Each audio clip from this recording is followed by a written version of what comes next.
మరి నాన్నగారు భగవత్ యాదగిరి గారు తెలుగుదేశం పార్టీలో మన జాతీయ నాయకుడు నారా చంద్రబాబు నాయుడు గారికి అత్యంత సన్నిహితులు. వారి కుటుంబం నుంచి వారి ఇచ్చిన సేవల్ని దృష్టి పెట్టుకొని వారి యొక్క కుటుంబం నుంచి మరి వారి తొలగడం ఈరోజు జయరామ్ గారికి అంత బాధ్యత తెలుగు యువత రాష్ట్ర కమిటీలో అధ్యక్ష పదవి ఇచ్చారంటే అరువులుగా చూసి వారి నాన్నగారి వారసత్వాన్ని చూసి ఇవ్వడం జరిగింది. దాన్ని వారు తప్పకుండా ఈ రాష్ట్రంలో మళ్ళీ వారి నాన్నగారి కంటే కూడా ముందుకి పైకి ఎదగాలని మనందరికీ వారిని కోరుకుంటూ ఈ రోజు ముఖ్య అతిథిగా వచ్చేటువంటి జయరామ్ గారు వారి ముఖ్యమైన సందేశం ఇస్తారు. కాస్త నిశ్శబ్దంగా ఉండి వారి రెండు మాటలు విన్న తర్వాత మనం ఈనాటి తెలుగు యువత అధ్యక్ష కార్యవర్గాన్ని ప్రమాణ చేయడం వాగ్దానం చేసిన తర్వాత భోజన కార్యక్రమాలు ఉంది.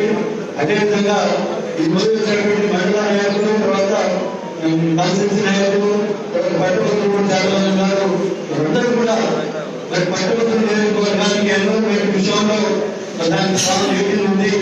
దానికి సంబంధించి కూడా మీటింగ్ అయిపోయిన తర్వాత మండల అధ్యక్షులు అందరూ కూడా ఒకసారి పైకి మన ఆఫీస్ పైకి వస్తే అందరూ కూడా ఫామ్స్ ఇవ్వడం జరుగుతుంది.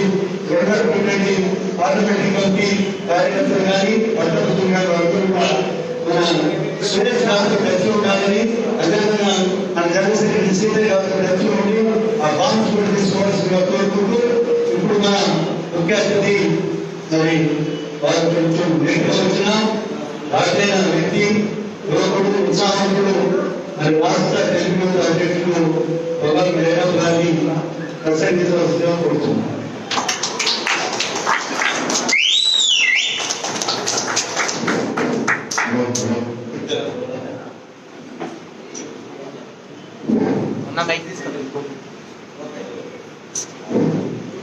ముందుగా అమెరికాకు కొన్ని ఆలస్యమైంది, క్షమించాలి. అదేవిధంగా పత్రికా మిత్రులకు, ప్రింట్ అండ్ ఎలక్ట్రానిక్ మిత్రులకు, సోషల్ మీడియా సభ్యులకు మేము వేరు చేసినప్పుడు సారీ. ఎందుకంటే మనము అందరినీ గౌరవించుకొని ముందుకెళ్లాల్సిన పరిస్థితి. మరి అదేవిధంగా మరి నేను ఖమ్మంకి వచ్చినప్పుడు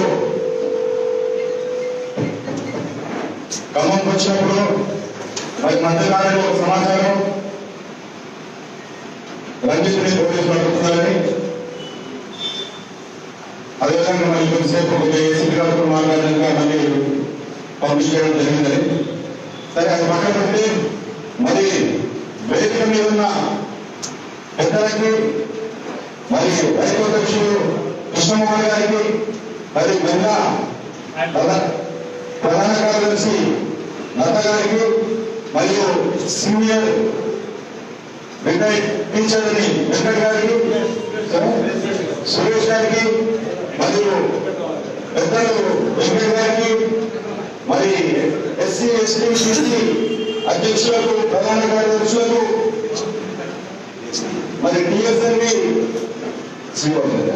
శ్రీనివాస్ గారికి, మరియు నా తోటి మిత్రులకి, రాష్ట్ర కమిటీ తెలుగు రాష్ట్ర కమిటీ సభ్యులకి, మరి ముఖ్యంగా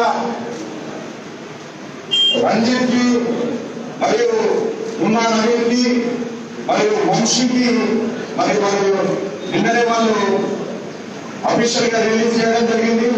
నాకు చాలా సంతోషం.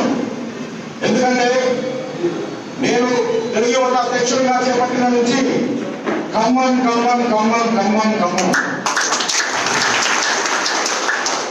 ఏంటి ఖమ్మం ఒకసారి ఆలోచించా, పెద్దలను సంప్రదించా. ఏదైనా ఈ ఖమ్మంలో ఇంకా బలంగా రోజుకు ఒక 20-30 కాల్స్ రోజు అర్ధరాత్రి 1-2 మరి ఏదో తాగుండి ఫోన్ చేస్తున్నారు. పద్ధతిగానే ఫోన్ చేస్తారు. అన్నా ఖమ్మం ఇల్లు జరిగింది, అన్నా ఇక్కడ ఇట్లా ప్రాబ్లం ఉన్నది, అన్నా ఇక్కడ ఇట్లా ఉన్నది. అసలు ఇంత క్యాడర్ ఉంది, మనం ఎందుకు విజయం సాధించలేకపోతున్నాం అనేది ముఖ్య అంశం.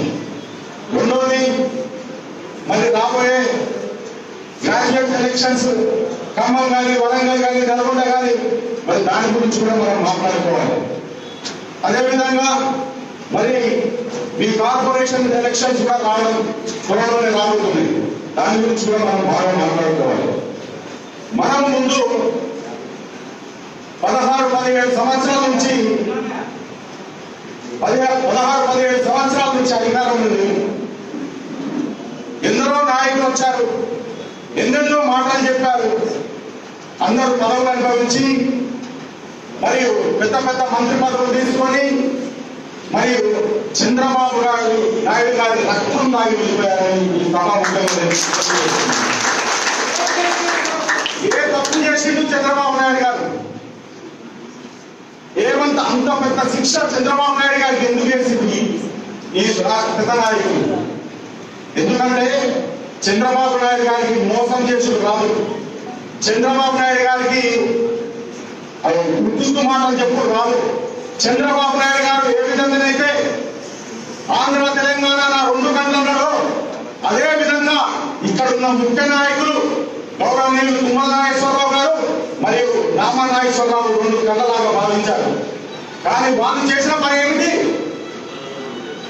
పార్టీని సరైన సమయంలో నగ్గింత ముందు వెళ్ళిపోయారు. మీరందరూ గమనించాలి.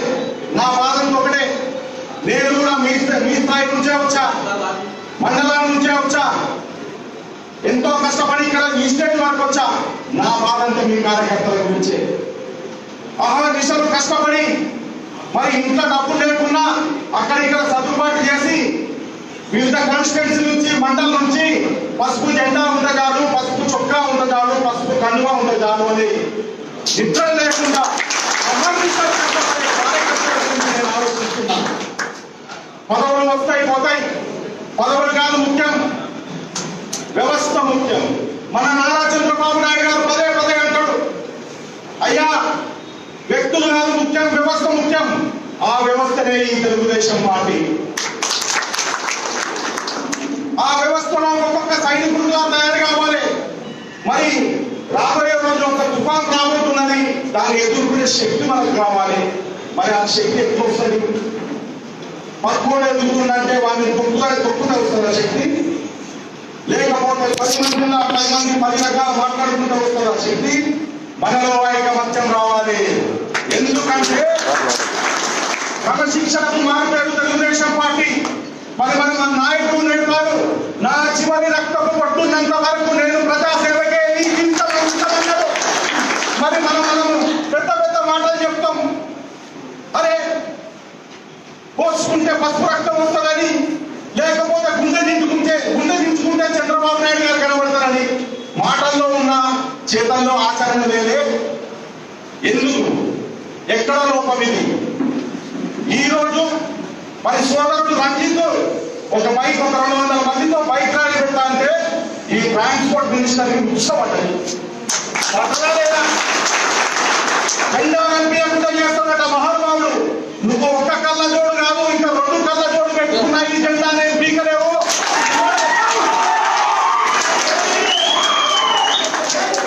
నువ్వు చిన్నగా పర్సెంటేజ్ మినిస్టర్ గారు వచ్చినప్పుడు నీకు ఒక 100 కోట్లు ఇస్తే నీకు మినిస్టర్ ఇచ్చిందేమో. మంచి నాయకులు ఉన్నారు ఇక్కడ. పాపం వ్యవసాయ క్షేత్రంలో ఉన్నారు కుమార్ గారు. నేను అదే అంటున్నా, చంద్రబాబు నాయుడు గారు పక్కన కూర్చొని ఎంతో ధైర్యంగా ఎంతో ఉన్నతంగా బతికిన తుమ్మల నాగేశ్వరరావు గారు మరి ఈ రోజు ఎక్కడ ఉన్నారని మిమ్మల్ని ప్రశ్నిస్తున్నా. చంద్రబాబు నాయుడు గారు ఇంటికి వస్తే ఎన్ని అతిథి మర్యాదలు చేసి పంపారో ఒక్కసారి గుర్తు చేసుకోవాలని నేను అందరినీ విజ్ఞప్తి చేస్తున్నాను. మరి ఈ రోజు మరి తుమ్మల నాగేశ్వరరావు గారు ఓడిపోతే పక్కన పెట్టినవే, మరి నీ బిడ్డ కవిత ఓడిపోయింది, మరి ఇప్పుడు ఎమ్మెల్సీలు ఎందుకు తీసుకొస్తున్నావు? అదేవిధంగా ఇక నేను అన్ఎంప్లాయ్మెంట్కి వస్తాను. బిడ్డలు తల్లిదండ్రులు చదివిస్తారు, కార్యాలయం బయటికి వస్తారు. బిడ్డ ఏదో ప్రయోజకుడు అవుతాడు, 4 రాళ్ళు సంపాదిస్తాడు, తల్లిదండ్రులు చివరి దశలు చూసుకుంటారని ఈ ముఖ్యమంత్రి ఏం చేస్తున్నాడు? ఒక్క ఉద్యోగం లేదు, ఒక్క డిఎస్సి నోటిఫికేషన్ లేదు, ఒక్క పబ్లిక్ సర్వీస్ కమిషన్ నోటిఫికేషన్ లేదు, ఒక టీచర్ పోస్టు భర్తీ కాలేదు, ఒక ఉస్మానియా క్యాంపస్ లో ఒక వైస్ ఛాన్సలర్ చేసే దిక్కు లేదు, ఒక టీచర్లను రిక్రూట్ చేసే దిక్కు లేదు, ఒక ల్యాబ్ అసిస్టెంట్లను దిక్కు చేసే దిక్కు లేదు. నేనంటున్నా, కరోనా సమయం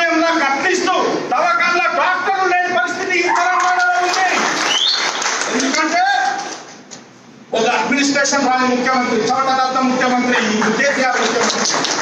మిత్రులారా, ఇప్పుడు కూడా మనం బయటికి మాట్లాడకపోతే లేదా మనం ఇంకా ఏదో ఎవడో అరెస్ట్ చేస్తాడు, ఎవడో కేసు పెడతాడని బాధపడితే మాత్రం చాలా ప్రమాదం జరిగే పరిస్థితి ఉన్నది. మిత్రులారా, మనం రాబోయే 10-15 సంవత్సరాల్లో ఈ తెలుగుదేశం పార్టీని ముందుకు తీసుకుపోయే సత్తా మనకు రావాలి, ధైర్యం మనకు రావాలి, ఐకమత్యం మనకు రావాలి.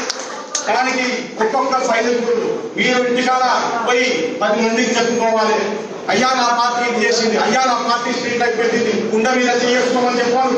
ఏ ఆర్ఎండ్బి మినిస్టర్ తుమ్మల నాగేశ్వరరావు గారు ఉన్నప్పుడు ఖమ్మం కానీ చుట్టుపక్కల ప్రాంతాలు కానీ ఎంత డెవలప్ అయింది? డెవలప్మెంట్ అంటే ఖమ్మం తోటే స్టార్ట్ అయింది. కానీ ఈ రోజు 2 రోజులు కూర్చున్న వాడకే మొత్తం అల్లాడిపోతున్నది ఖమ్మం చుట్టుపక్కల ప్రాంతాలు. అదే ఒక సోదరుడు అయితే డబుల్ బెడ్రూమ్ కట్టిండు, నాశరకం కట్టిన వాళ్ళు చూసేయాలంటే వీడియో తీసి వాట్సాప్ లో పెడితే వాళ్ళ మీద కేసు చేసి పడేసింది. ఎక్కడ పోతుంది? లా అండ్ ఆర్డర్ ఎక్కడ ఉన్నది? మరి మహిళల మీద అత్యాచారం జరుగుతుంది, దానికి లా అండ్ ఆర్డర్ ఎక్కడ ఉన్నది? మీరు ఒకసారి ఆలోచించాలి. ఈ రాష్ట్ర ప్రభుత్వం, ఈ టిఆర్ఎస్ ప్రభుత్వం, ఈ కేసీఆర్ ప్రభుత్వం ఓన్లీ కుటుంబ పాలన, ఓన్లీ వాళ్ళ వంశమే డెవలప్ కావాలి. నీళ్లు, నిధులు, నియామకాలు అన్ని వాళ్ళ వంశంకే పోయింది. ఒక్కొక్కరు 100 కోట్లు 1000 కోట్లతో పావులు కట్టుకున్నాడు, ప్రగతి భవన్ కట్టుకున్నాడు. దాని పక్కన ఎమ్మెల్యేలకు, మంత్రులకు 2 అంతస్తుల భవనాలు కట్టించిండు. కానీ కరోనాతో ఒక్కొక్క మనిషి చచ్చిపోతా ఉంటే నువ్వు ఒక్క హాస్పిటల్ ఉండాలి. అందుకే చెప్తున్నా ఈ గ్రాడ్యుయేట్స్ కి ఇప్పుడు కరెక్ట్ సమయం. చదువుకున్నోళ్ళు ముందుకు రావాలి, చదువుకున్నోళ్ళు 10 మందికి అవేర్నెస్ చెప్పాలి, ఇన్స్టాగ్రామ్ లో సోషల్ మీడియాలో అవేర్నెస్ చెప్పాలి. ఎందుకంటే పాపం మన మిత్రులు ఉన్నారు, మీడియా మిత్రులు ఉన్నారు, అన్నారు రిలాక్స్ గా కూర్చున్నారు. ఎందుకంటే వాళ్ళు కవర్ చేసిన అది బయట రాని పరిస్థితి, కవర్ చేసిన పేపర్ల రాని పరిస్థితి, అన్ని మీడియా సంస్థలు పడిపడేసింది. ఎక్కడ పోతుంది డెమోక్రసీ? ఎక్కడ పోతుంది ఇప్పుడు తెలంగాణ?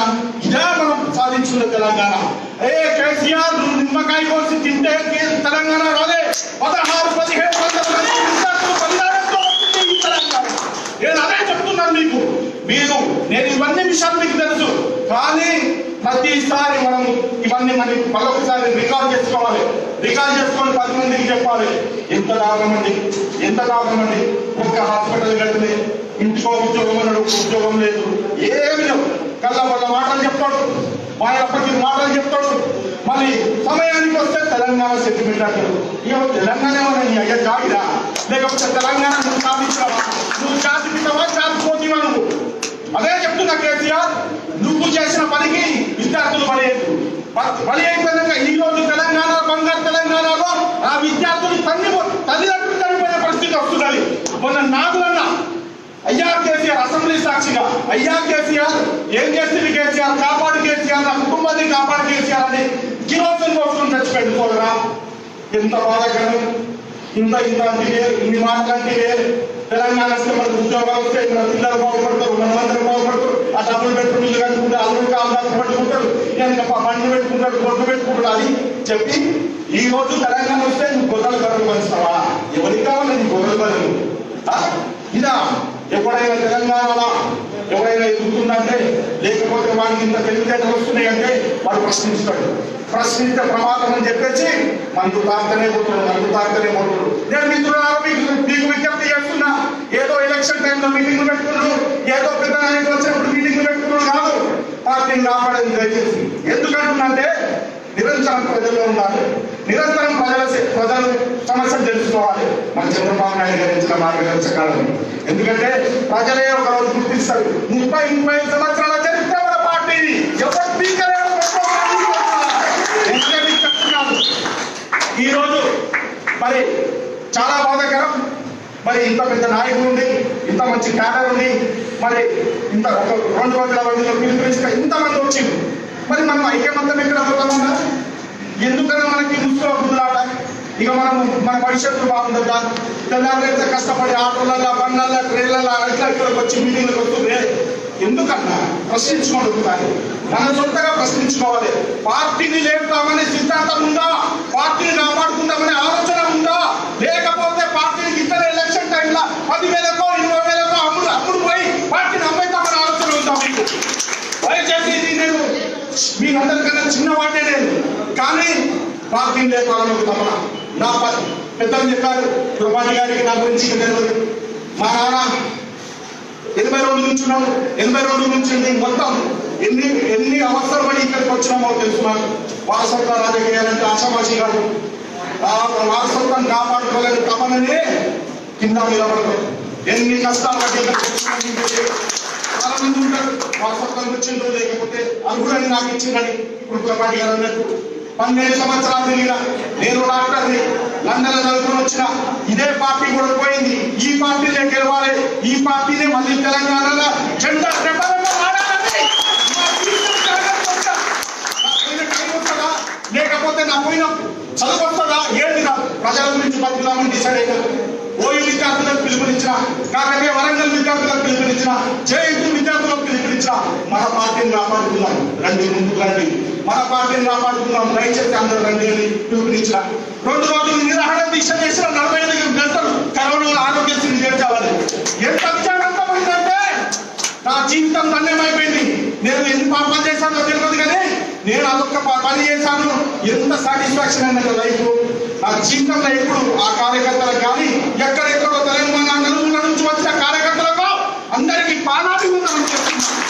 అదేవిధంగా మనకు పిలుపునిచ్చినాం, మనకు ఒక రక్తదాన శిబిరం ఏర్పాటు చేద్దామని పిలుపునిచ్చినాం. మన గాంధీ జయంతి రోజు ఇంతవరకు ఎన్టీఆర్ ట్రస్ట్ రికార్డులో కానీ మరి ఏ బ్లడ్ బ్యాంక్ రికార్డులో కానీ 256 మంది ఇచ్చి రక్తదానం చేశారు. ఇది ఎందుకు చేసిండు? ఒకరికి చేరాము చేసి కాదు, నా అధ్యక్ష పదవిని చూసి కాదు, తెలుగుదేశం పార్టీని నేను అనుకున్నా. పార్టీ ఉన్నది, మనకు సపోర్ట్ చేయడానికి పెద్ద జాతీయ నాయకులు నారా చంద్రబాబు నాయుడు గారు ఉన్నారు, సపోర్ట్ చేయడానికి లోకేష్ గారు ఉన్నారు. మరి 3 రోజులు మంచి మంచి అవకాశాలు వస్తాయి, మార్పులు జరుగుతాయి. లేకపోతే మనకు దేవుడికి ఎవరైనా పై నుంచి పంపిస్తాడో మరి ఇంకెక్కడి నుంచి పంపిస్తాడో ధైర్యం కోల్పోకుండా మిత్రులారా నేను అదే చెప్తున్నాను. మనం కష్టపడదాం, కష్టపడి పని చేద్దాం, పార్టీని ముంగడు తీసుకెళ్దాం. ఎక్కడ కూడా ఎవరు కేసులు పెట్టినా భయపడదు. కేసులు పెట్టి ఇక్కడ మాట్లాడండి, పురపాటి గారు ఆన్సర్ చేయకుండా నాకు ఆన్సర్ చేయండి, నాకు కాల్ చేయండి, రంజిత్ కాదు ఎవరికైనా కేసులు పెడతారనో మీ ఆస్తులు ఎక్కడానో మీరు బాధపడరు. ఇక కొత్త పిచ్చగాడు కొత్తగా అంగీకారం పోయినా ఎవరంటే కేసీఆర్. ఎందుకంటే ఎల్ఆర్ఎస్ పెట్టిండు, అది ఎల్ఆర్ఎస్ బీఆర్ఎస్ కేఆర్ఎస్ అది ప్యూర్ కల్వకుంట్ల రెకగ్నైజేషన్ స్కీమ్. ఎందుకంటే ఎలక్షన్ వచ్చింది, ఎలక్షన్ వచ్చినాకనే స్టార్ట్ చేస్తాడు. ఏమని స్టార్ట్ చేస్తాడు? నీ పొలం ఎక్కడ, నీ ఇల్లు ఎక్కడ, నీ తాతలు ఎంత సంపాదించుడు, నీ ముత్తాతలు ఎంత సంపాదించుడు, అన్నదమ్ముల మధ్యలో గొడవ పెట్టడానికి ఆస్తుల పంపకాల కాడికి చెప్పండి. మీ మండలాల భయపడతలేదా? అయ్యాడా అయ్యో మీరు వచ్చిన లెక్క చూస్తున్నాడ, మరి పత్రం లేదే, ఇన్ని రోజులు భూమి సాగు చేసుకుంటా దాని పత్రం లేదే అని ఈయన భయపడి ఇక్కడ. మొన్న జరిగిన ఎలక్షన్ లో కూడా అదే పద్ధతి చేశాడు. ప్రొక్కలు తెచ్చి మొత్తం కుక్కడపల్లి షేర్లు కూర్చుడు స్టార్ట్ పెట్టాడు.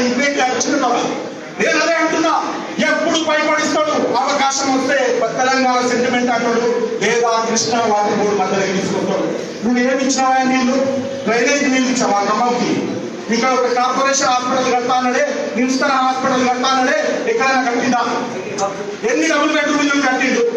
ఎంతమందికి ఉద్యోగాలు వచ్చినాయి? ఏ సోదరా చెప్పండి సోదరా, మీకేమైనా ఉద్యోగాలు వచ్చినాయా? మరి ఎందుకు సోదరా, మనం ఎందుకు తిరగబడద్దు సోదరా? ఇది డెమోక్రసీ కంటే కదా. నాకు రాజకీయం కాదన్నాడు, నాకు పార్టీ కాదన్నాడు, నాకు నేను విప్లవంతో వస్తా, లేకపోతే పాటలతో వస్తా, సాంస్కృతికతో వస్తా, నాకు పార్టీ కాదు, నేను తెలంగాణ కాపాడుకోవడానికి వస్తున్నా, నీళ్లు కాపాడుకోవడానికి వస్తున్నా, డ్యామ్ కాపాడుకోవడానికి వస్తున్నా అని రుక్ష మాటలు చెప్పి కేసీఆర్ ఇవాళ నీ ఫామ్ హౌస్ పక్కన నువ్వు డ్యామ్ కట్టుకుంటావా? అక్కడ ఉన్న వాళ్ళకి ఒక రేటు, నీ దగ్గర ఉన్న వాళ్ళకి రేటా? ప్రజలు మోసపోయిండు, ఈ పిక్కల ద్వారా మాటలు మోసపోయిండు. నేను అందుకే అంటున్నా, నేను పొద్దున ఇక్కడికి వచ్చిన, నిన్న మల్కాజ్గిరి పార్లమెంట్ లో మాట్లాడినా, మళ్ళీ ఈ రోజు ఇక్కడ. నేను అదే అంటున్నా, మిత్రులారా సోదరులారా, మీరు నా గురించో వ్యక్తుల గురించో పనిచేయనక్కర్లేదు. ఒక వ్యవస్థ, ఒక యూనివర్సిటీ, ఒక తెలుగుదేశం పార్టీ గురించి పనిచేయండి. చంద్రబాబు నాయుడు గారు మనకి ఏ విధంగా మార్గదర్శకాలు చేశారో ఆ మార్గదర్శకాలు పనిచేయండి. ప్రజలలో మార్పు వస్తుంది, చైతన్యం వస్తుంది. కొద్దిగా సమయం పట్టవచ్చు, కానీ మార్పు మాత్రం తథ్యం. ఏం సోదరా, గుంతించి మాట్లాడకుండా రిప్లై కావచ్చు. నేను మీకు అదే విజ్ఞప్తి చేస్తున్నాను, ఎంప్లాయ్మెంట్ తీసుకొని కరోనా కాలంలో తీసుకొని. కరోనా వచ్చింది, రోడ్ల మీద అందరూ రాలిపోతారు. ఒక్కొక్క కుటుంబాలు నుంచి ఒక చచ్చిపోతారు, హాస్పిటల్ పోతే 3 లక్షలు 4 లక్షలు అవుతాయంటే ఈ మనిషి వైన్ షాప్ చెప్తారా?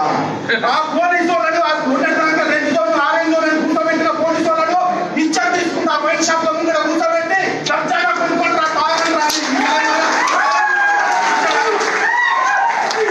ఇండియా పరిపాలన. నీ కుటుంబం కుటుంబానికి వస్తా. సంతోషరావు ఫామ్ హౌస్ నడిపితే చిన్న చెట్టు పట్టుకుని గ్రహించాలని ఇంకా జనం చచ్చిపోతారు భయ్యా అంటే చిన్న చెట్టు పట్టుకుని ఆ ప్రమాదంతోటి ఆ 20,000తోటి ఆ సెలబ్రిటీలతోటి చిన్న చెట్టు పట్టుకొని గ్రహించాలని అవార్డు ఉంటాను.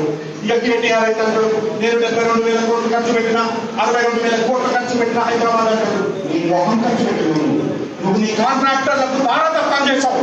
మొత్తం తెలంగాణ మొత్తం కాంట్రాక్టర్లకు అక్కడి నుంచి పెట్టి ఖర్చు పెట్టి పర్సంటేజ్ తీసుకున్నావు. ఇవన్నీ హరీష్ రావు గారు కానీ ఏ మినిస్టర్ కానీ 6% నుంచి 12% లేదు, ఏ ప్రొఫైల్ లేదు ఈ తెలంగాణ ప్రభుత్వంలో. ధైర్యంగా మాట్లాడుతున్న మిత్రులారా, రేపు రాబోయే కాలంలో నా మీద కూడా కేసులు పెట్టచ్చు, నన్ను కూడా లోపలేయచ్చు. కానీ నేను బెదరాను, నేను అదరాను. నేను చావటానికన్నా తెలుగుదేశం పార్టీకి ప్రాణాలు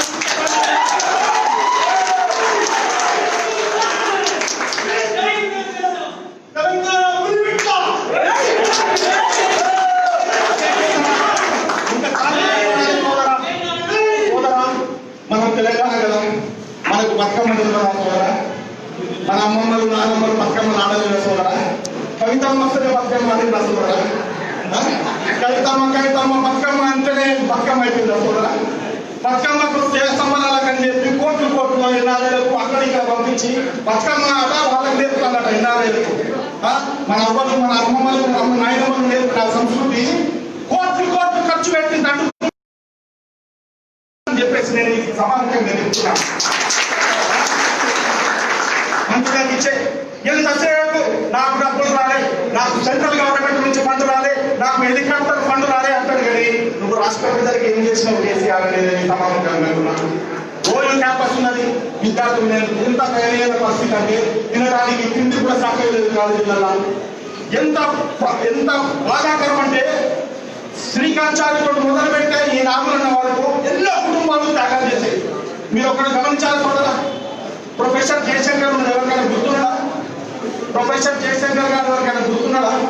తెలంగాణ నా వల్లే వచ్చింది, తెలంగాణ నేనే తెచ్చా, తెలంగాణ నాది, నా సొంతం, నా కుటుంబం అనే అహంకారి ద్వారా ఈ ప్రగతి భవన్ లో ఉండి ఈ అరాచకాలు పాల్పడుతున్నాడు. అప్పుడెప్పుడో చిన్నప్పుడు చూసిన పుస్తకాలలో నిజం ఉన్నాడే, హిట్లర్ ఉండే, రజాకారు ఉండాడు.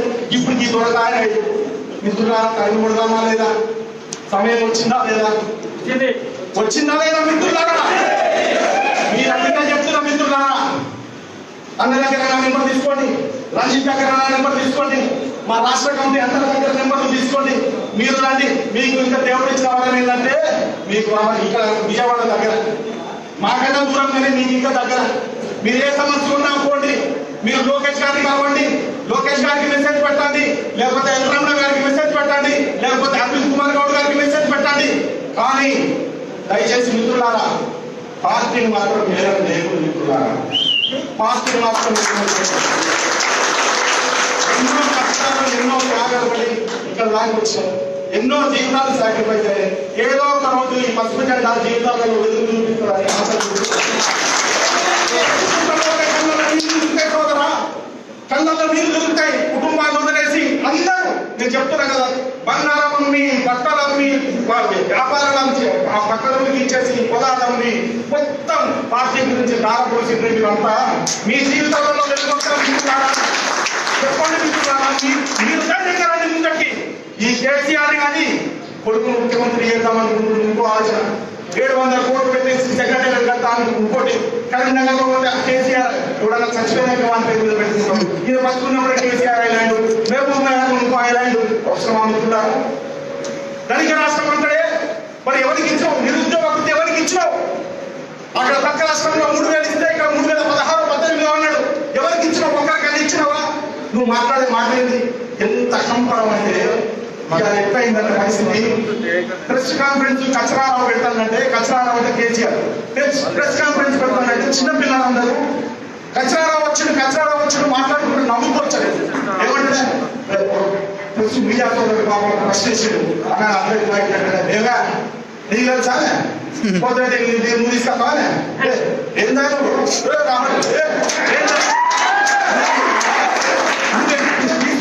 కేసీఆర్ నీ వయసు ఎంత నీ మాటలు ఎంత ఎట్లాంటి మాటలు నేను మాట్లాడాలి ఒక ముఖ్యమంత్రి స్థానంలో ఉండి ఒక సోదరుడు మీడియా సోదరుడు ఒక ప్రశ్నిస్తే ఇంత హేళన చేస్తావా ఇదే మన రాజ్యాంగం రాసింది అంబేద్కర్ సాక్షిగా రాజ్యాంగం ఇదే మనది నీ అట్లాంటి నిరంకుశ పాలన ఉన్నది కాబట్టి ఆ రోజు అంబేద్కర్ గారు గమనించారు అంబేద్కర్ గారు గమనించి ఇట్లాంటి మూర్ఖులు వస్తారు ముందు ముందు అని రాజ్యాంగం రాసిపోయారు ఏదో ఒకటి చరిత్ర తిరుగుతుందంటే అది సరే ఒక పెద్ద మనిషి ఒక మాట్లాడాలంటే దానికి ఎంతో అర్థం ఉంటుంది మీరు అవన్నీ గమనించాలి మాట్లాడాలంటే సాయంత్రం వరకు మాట్లాడుతున్నారా ఈ కుటుంబ పాలన గురించి కానీ ఇలా ఇక్కడ మంచి ఉద్దేశంతో వచ్చినాం మిమ్మల్ని వేడి చేయించినాం అన్నంలో ఏమైనా చిన్న చిన్న హెల్త్ ప్రాబ్లమ్స్ ఉన్నా మీ భోజనాలు లేకుండా క్షమించాలి అదేవిధంగా అన్న మీరు ఎన్నడైనా ఖమ్మం అంటే నా ముందర ప్రత్యేక స్థానం ఉంటుంది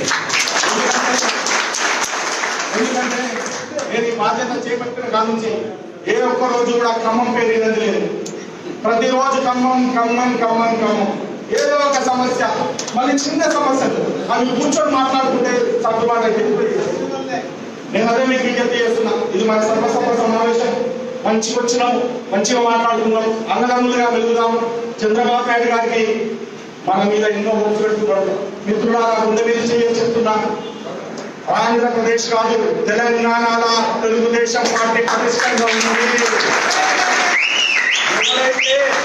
తెలంగాణలో జెండా లేకుండా ఇప్పుడు 300 మందికే ఉచ్చపోసుకున్నాడు కూడా ఇక అయిన తప్ప ఇక ఎవరు ఈ ఖమ్మంలో అయిన భయం రేపు తెల్లారి టికెట్ వస్తుందో రాదు రేపు మంత్రి అవుతుందో రాదు ఇదే ప్రజల పట్ల అవగాహన లేదు ఒక అడ్మినిస్ట్రేషన్ పట్ల అవగాహన లేదు ఆర్టీసీ డ్రైవర్లు ఆర్టీసీ కుటుంబాలు ఉసుదరుగుతుంది కూడా జరిగి ఏ రోజు నువ్వు జీతాలు ఇచ్చినావు ఉన్న ఆర్టీసీ వాళ్ళని తీసేసినావు మిత్రులందరూ చివరిగా చెప్తారు ఒక విఆర్ఓ అనే సంస్థ ఉంది విలేజ్ రెవెన్యూ ఆఫీసర్ అనే సంస్థ ఈయననే పెట్టిండు కేసీఆర్ సృష్టించిండు అందరినీ పంపిండు రికార్డు తెమ్మన్నాడు ఇప్పుడు వాళ్ళంతా ఫ్రాడ్ చేసిండు వాళ్ళంతా లేదన్నాడు మరి ఇన్ని రోజులు రికార్డు ఫ్రాడ్ అయినా ఇవన్నీ రోజులు వాళ్ళ దగ్గర నుంచి తెప్పించుకున్న రికార్డు ఫ్రాడేనా ఇవాళ ఎంఆర్ఓ వ్యవస్థ లంచముండి వ్యవస్థ ఇది ఆర్టీఓ వ్యవస్థ లంచముండి వ్యవస్థ ఇది పోలీస్ వ్యవస్థ లంచముండి వ్యవస్థ ఇది రాజకీయ నాయకులే లంచముండి రాజకీయ నాయకులు మొత్తం నేను బాధతో చెప్తున్నా ఎక్కడ పోయినా లంచం ఎక్కడ పోయినా పర్సంటేజ్ ఎందుకంటే మీరు కూడా పర్సంటేజ్ ఇచ్చే మంత్రులైన అంతే కదా మిత్రులారా అడిగేటోళ్ళు లేడు ఇప్పుడు అడిగినాకు ఏమైనా 12% తీసుకున్నావు అంటే ఏం కేసీఆర్ నీకు కూడా నేను ఇచ్చాను కదా 12%. కుటుంబ పాలన పక్కన పెడితే ఏ కుటుంబంకైనా యథార్థ ఫ్యామిలీ బాగుంటే కుటుంబం అంతా బాగుంటుంది. మన రాష్ట్రాన్ని బట్టిన శని కేసీఆర్, మన రాష్ట్రాన్ని బట్టిన పీడ కేసీఆర్. ఈ 1000 పుస్తకాలు చదివినాడే, లక్షల పుస్తకాలు చదివినాడే ఇలా సంపాదించుకున్నాను. నేను అందుకే మిత్రులారా చివరిగా కోరుకుంటున్నా, ప్రతి తెలుగుదేశం సైనికుని, ప్రతి తెలుగుదేశం కార్యకర్తని, ప్రతి తెలుగుదేశం నాయకుని మీకు కానీ మీ కుటుంబ సభ్యులకు కానీ తెలుగు యువత తరఫున పాదాభివందనం. మీరు ముందుకు రావాలి, మీరు ఆఫీస్కి రండి. పదవులు కాదు ముఖ్యం, మీ సమయం ముఖ్యం. ఇది మాకు అమూల్యమైన సమయాన్ని ఇవ్వండి. మేము ఏం చేయాలో తదుపరి కార్యాచరణ రాష్ట్ర నాయకత్వంతో మాట్లాడి మరి ఖమ్మంలో మంచి చైతన్యం ఉన్న జిల్లా ఇది. అన్ఎంప్లాయ్మెంట్ మీద ప్రజలకు తీసుకెళ్ళండి, ఎల్ఆర్ఎస్ మీద ప్రజలకు తీసుకెళ్ళండి, కరోనా కాలంలో ఎన్ని కుటుంబాలు చచ్చిపోయిన ప్రజలకు తీసుకెళ్ళండి. డబుల్ బెడ్రూమ్ ఇల్లు వస్తే గిట్లా మీ అల్లుని పిలుచుకోండి అరుచుకోండి. వచ్చిందాక డబుల్ బెడ్రూమ్ కూతురికి అల్లుడికి పంచాయతీ పెట్టింది యూజర్స్లు. నేను అదే అంటున్నా, ఎన్ని మాటలు చెప్తానంటే మాస్క్ లేకుండా పని చేస్తామన్నాడు. అందరు హాస్పిటల్ పట్టరా లేదా? అసెంబ్లీ అమ్మ 1000 కోట్ల ఖర్చు పెడతా, కరోనా ఎక్కడ వస్తుంది? అసెంబ్లీలో పడ్డాడు, హాస్పిటల్లో పడి ఒక హోమ్ మినిస్టర్ బయటకు వచ్చిండు. హోమ్ మినిస్టర్ బయటకు వచ్చేవాడు తులసి నీళ్ళు లాగిపించాడ. తులసి నీళ్ళు లాగిపించడానికి లక్షలు బిల్లు వేసారు. అది తులసి నీళ్ళు మన ఇంట్లో కదా, మన ఇంటి కదా తులసి నీళ్ళు ఒక్క ఇంకా అవగాహన లేని మంత్రులు, దత్తమ్మ మంత్రులు. ఇక ఒక మెట్టు మల్లారెడ్డికి అంటాడు, హరితహారం చేస్తే పోతుంది కరోనా అంటది. ఏమి అయ్యా హరితహారం చేస్తే కరోనా ఇంకో మంత్రి అంటాడు ఒక మెట్టకి కిందికి వెళ్ళిపోతాడు. మంత్రి ఇంకేమన్నా పారాసిటమాల్. ఇంత అవహేళన, ఇంత ప్రజల ఆరోగ్యం పట్ల ఒక శ్రద్ధ లేకుండా నవ్వుకునే మాట హేళన చేసి తెలంగాణ తయారు చేసింది కేసీఆర్. అందుకే చదువుకున్న వాళ్ళకు అందరికీ విజ్ఞప్తి చేస్తున్నా, దయచేసి అవేర్నెస్ తీసుకురండి. తెలుగుదేశం పార్టీ అందరు ఉన్నది. అందరూ తారక రామారావు గారు మరి ఏ ఉత్తాన పార్టీ పెట్టిందో కానీ నిజంగా ఈ పార్టీని వదలాలంటే మన తుది స్వాతంతో వదులుతుంటది.